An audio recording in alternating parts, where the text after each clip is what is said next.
આ ત્રણેય ડૉક્ટરોએ ગુજરાત હાઈકોર્ટના દરવાજા ખટખટાવ્યા હતા અને હવે ગુજરાત હાઈકોર્ટે ગુજરાત મેડિકલ કાઉન્સિલનો જે નિર્ણય છે એના માટે વચગાળાનો સ્ટે આપ્યો છે. ગુજરાત મેડિકલ કાઉન્સિલે સુરત અને અમદાવાદના 3 ચામડીના ડૉક્ટરોને 13 મહિના માટે સસ્પેન્ડ કરતો નિર્ણય લીધો હતો અને એની સામે આ ત્રણેય ડૉક્ટરોએ ગુજરાત હાઈકોર્ટના દરવાજા ખટખટાવ્યા હતા અને હવે ગુજરાત હાઈકોર્ટે ગુજરાત મેડિકલ કાઉન્સિલનો જે નિર્ણય છે એના માટે વચગાળાનો સ્ટે આપ્યો છે. તો આના વિશે હું તમારી સાથે વાત કરીશ. મારું નામ રાજેશ શાહ છે અને તમે જોઈ રહ્યા છો ગુજરાતના સૌથી મોટા ડિજિટલ ન્યૂઝ પ્લેટફોર્મ ખબરછે.com. આ ઘટના વિશે કદાચ તમને યાદ હશે કે 30 જૂનના દિવસે ગુજરાત મેડિકલ કાઉન્સિલે સુરતના 2 ડૉક્ટર જગદીશ સખિયા અને અમિત શાહ અને અમદાવાદના ડૉક્ટર ગીતા પટેલને 13 મહિના માટે સસ્પેન્ડ કરી દીધા હતા અને એમનું સ્ટેટ મેડિકલ રજિસ્ટરમાંથી નામ પણ કાઢી નાખવામાં આવ્યું હતું. એમને સસ્પેન્ડ એટલા માટે કરવામાં આવ્યા હતા કે ગુજરાત મેડિકલ કાઉન્સિલે એવો દાવો કર્યો હતો કે 2024માં એક કંપનીની સ્પોન્સરશિપ હેઠળ આ ત્રણેય તબીબો મોનેકો અને પેરિસના પ્રવાસે ગયા હતા. મતલબ કે કંપનીના ખર્ચે અને જોખમે ફ્લાઇટનો ખર્ચ, હોટલનો તમામ ખર્ચ બધું આ કંપનીએ ભોગવેલું અને આ કંપનીના સ્પોન્સરશિપ હેઠળ આ 3 ડૉક્ટરો ગયા હતા. આમ તો દેશમાંથી 30 ડૉક્ટરો ગયા હતા, પરંતુ ગુજરાત મેડિકલ કાઉન્સિલે એવું કીધું હતું કે કોઈ કંપની મફતમાં પ્રવાસ લઈ જાય એ બાબતે કાઉન્સિલની અંદર પ્રતિબંધ છે. કોઈ પણ કંપની ડૉક્ટરોને મફતમાં પ્રવાસ નહીં લઈ જઈ શકે એવો કાઉન્સિલનો નિયમ છે. એટલે ડૉક્ટરોને 30 ઓગસ્ટ 2026થી 29 સપ્ટેમ્બર 2026 સુધી એમના રજિસ્ટ્રીમાંથી નામ દૂર કરવામાં આવ્યા.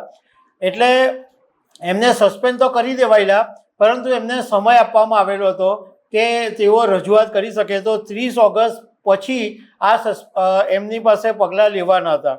હવે આ ગુજરાત મેડિકલ કાઉન્સિલના આદેશની સામે આ ત્રણેય ડૉક્ટરોએ ગુજરાત હાઈકોર્ટના દરવાજા ખટખટાવ્યા અને ડૉક્ટરોએ કોર્ટમાં રજૂઆત કરી કે તેઓ મલ્ટીનેશનલ કંપની દ્વારા આયોજિત એક એન્ટી એજિંગ ટ્રીટમેન્ટ સેશનમાં ભાગ લેવા માટે ગયા હતા અને એનો આશય એવો હતો કે ત્યાં ટ્રેનિંગ મેળવી અને ભારત આવીને પછી ભારતના અન્ય ડૉક્ટરોને તાલીમ આપી શકીએ એટલા માટે ગયા હતા અને દુનિયાભરમાંથી 15,000 ડૉક્ટરોએ ભાગ લીધો હતો. ડૉક્ટરોએ કોર્ટને એવું કીધું કે કરારની અંદર સ્પષ્ટ ઉલ્લેખ હતો કે ડૉક્ટરો કંપનીના પ્રોડક્ટની સાથે જોડાયેલા નથી અને એમણે એ પ્રોડક્ટનો પ્રચાર પણ કરવાનો નથી. આ ગુજરાત મેડિકલ કાઉન્સિલે જે નિર્ણય લીધો એમાં નેશનલ મેડિકલ કાઉન્સિલમાં કોઈએ અનામી ફરિયાદ કરી હતી અને નેશનલ મેડિકલ કાઉન્સિલે એ જે ફરિયાદ હતી એ ગુજરાત મેડિકલ કાઉન્સિલને મોકલી આપી હતી. એના આધારે આ આદેશ આપવામાં આવેલો હતો. ડૉક્ટરોએ કોર્ટનું એ તરફ પણ ધ્યાન દોર્યું કે ગુજરાત મેડિકલ કાઉન્સિલ કોઈ પણ અનામી ફરિયાદને ધ્યાનમાં લઈ શકતી નથી એવો ગુજરાત મેડિકલ કાઉન્સિલનો નિયમ છે.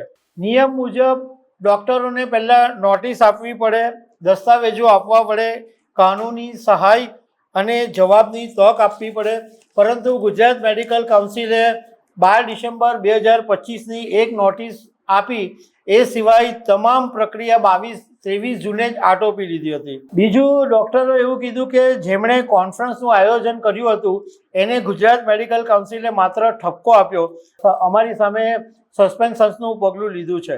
બધી દલીલો સાંભળ્યા પછી ગુજરાત હાઈકોર્ટે ગુજરાત મેડિકલ કાઉન્સિલને 8 સપ્ટેમ્બર સુધીમાં જવાબ રજૂ કરવા માટે નોટિસ મોકલાવી છે અને ત્યાં સુધી વચગાળાનો સ્ટે આપવામાં આવ્યો છે. એટલે અત્યારે આ જે ચામડીના 3 ડૉક્ટરો છે એમને અત્યારે થોડીક રાહત મળી છે. તો દર્શક મિત્રો, આવા અનેક અપડેટ સાથે મળતા રહીશું. આભાર.